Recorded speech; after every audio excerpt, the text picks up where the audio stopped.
Tap the subscribe button and hit the bell icon for notifications of the upcoming videos.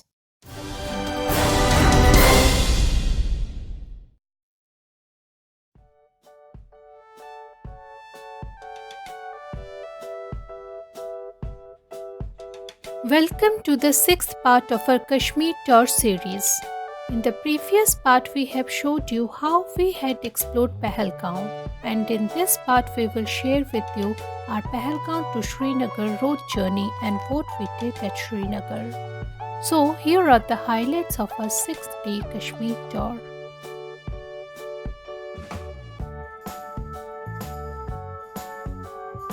After spending 2 magical days at Pahalgaon, we headed back for Srinagar. Pahalgaon to Srinagar is around 88 kilometers and takes approximately 3 hours to cover the distance. While we were traveling through Pahalgaon Anantnag Highway, we stopped at a village called Sangram, which is famous for its cricket bats. Kashmiri cricket bats are in high demand worldwide and it ranks just after the English willow cricket bats. So, a visit to a cricket bat factory is a must when in Kashmir. The manufacturing of cricket bats is an extensive process and it involves a lot of time and labor. The willow log pieces are cut into wedges and seasoned for 6 months before they are sized and shaped. Then handles are fixed and final touch-ups are done.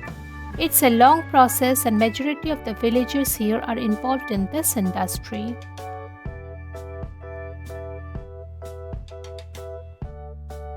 After witnessing the manufacturing process, we continued our journey and by noon we reached Srinagar. At Srinagar, the weather was pleasant and hence we decided to visit the Tulip Garden and few Mughal gardens before checking in at the houseboat. First, we went to see Chashme Shahi, which means the Royal Spring. It's a beautiful three-terrace garden that was built in 1632 AD by the Mughal Emperor Shah Jahan as a gift to his eldest son Dara Shikoh.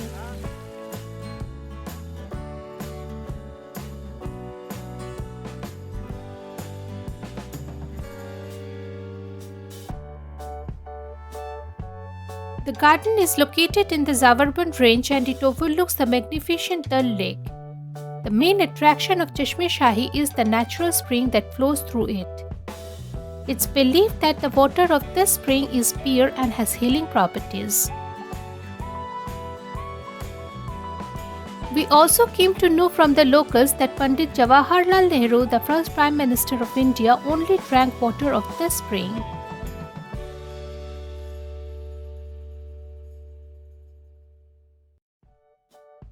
The garden was well maintained and was perfect for spending time with loved ones.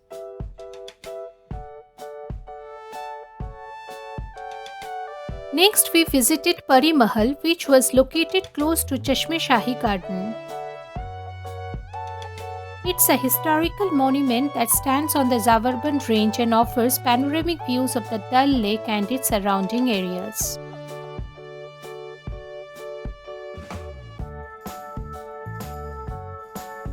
It's believed that Prince Dara Shikoh used to reside in this palace and had learned astronomy here. The palace has 6 terrace gardens and it houses several fruit and flower trees.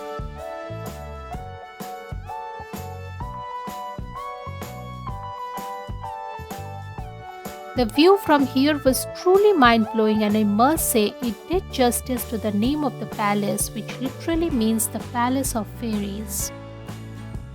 Some say that Pari Mahal was named after Dara Shikoh's wife Pari Begum, while others believe this palace was originally called Pir Mahal, which later got changed to Pari Mahal.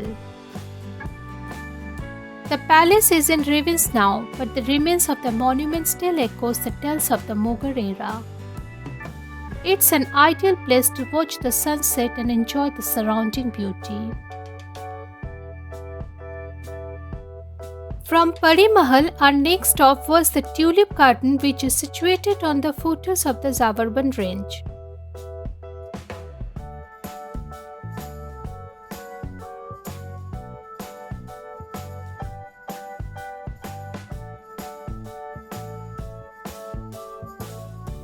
Every year at the beginning of the spring season when tulip buds start blooming, Tulip Festival is held here.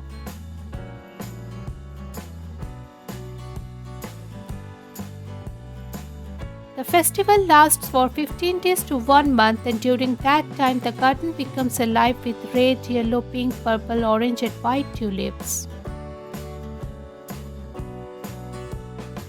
It looks like a colorful carpet and tourists from around the globe come here to witness it.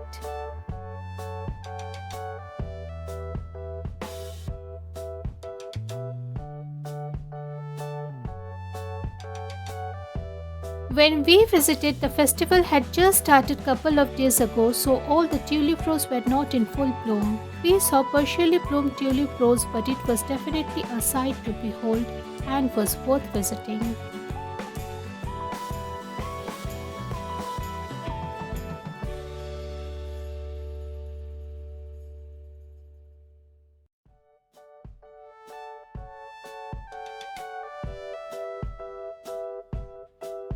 The last garden that we visited before ending our day was the Shalimar Bagh, which is situated close to the Tulip Garden. It's one of the most famous gardens in Kashmir Valley and it lies on the right bank of Dal Lake. It was built by Mughal Emperor Jahangir for his beloved wife Nur Jahan in 1619 AD, which later served as the summer residence of the Emperor Jahangir and his court. The garden has 4 terrace lawns and fountain pools which are till date functional. The outer portion of the garden was called Diwan-e-Aam, which was open to the public, and the central portion was called Diwan-e-Khas, which was exclusively reserved for the king and his court.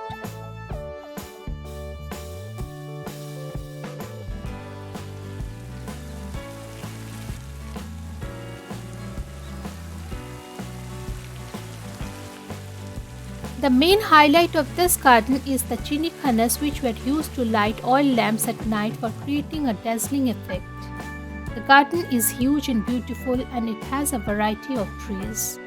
It's a nice place to stroll and relax.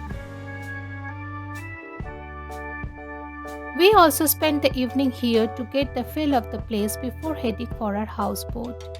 See you all in the last part of our Kashmir tour series. Till then, happy traveling and let's create lifetime memories.